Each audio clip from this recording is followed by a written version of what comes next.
ज्यादा दुख की बात यह है कि जिनकी बदौलत से संसद में दलित वर्ग के सांसद पहुंचे हैं, मेंबर पार्लियामेंट पहुंचे हैं, वो भी अपनी अपनी पार्टियों के आकाओं को खुश करने के लिए दलित उत्पीड़न के मुद्दों पर अधिकांश चुप ही बैठे हैं। चाहे वो दलितों के उत्पीड़न का मामला अपने देश का हो या फिर बांग्लादेश का हो। तो वही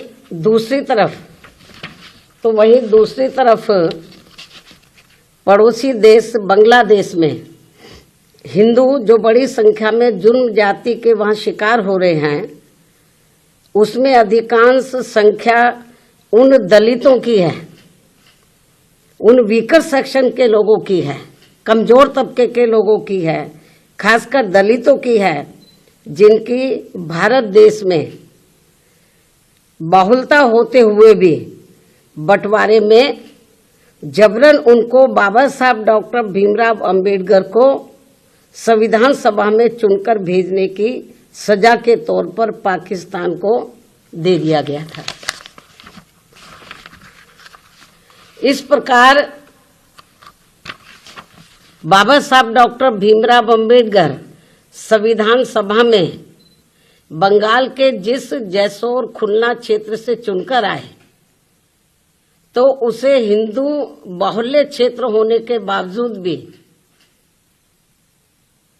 षड्यंत्र के तहत पहले पाकिस्तान के हवाले कर दिया, जो अब बांग्लादेश में है।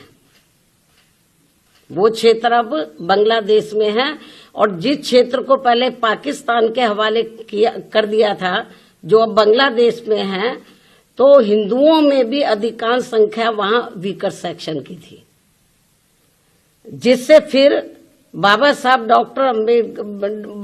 डॉक्टर भीमराव अंबेडकर वहां से इस्तीफा देकर भारत वापस आ गए बांग्लादेश से। और ये सब जातिवादी खेल कांग्रेस पार्टी का था।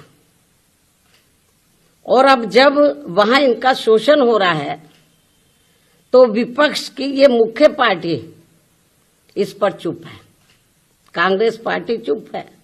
और अब वह केवल मुस्लिम वोट के लिए संभल चिल्ला रही है। इस मामले में कांग्रेस, सपा व इनके समर्थक दल एक ही थाली के चट्टे बट्टे हैं। ऐसे में बीजेपी व उनके नेतृत्व में चल रही केंद्र की सरकार अपनी जिम्मेवारी को आगे बढ़ चढ़कर निभाए, ताकि शोषण का शिकार हो रहे दलित वर्ग के लोगों का वहां और ज्यादा शिकार ना होना पड़े, जिनकी तादाद वहां बहुत ज्यादा है।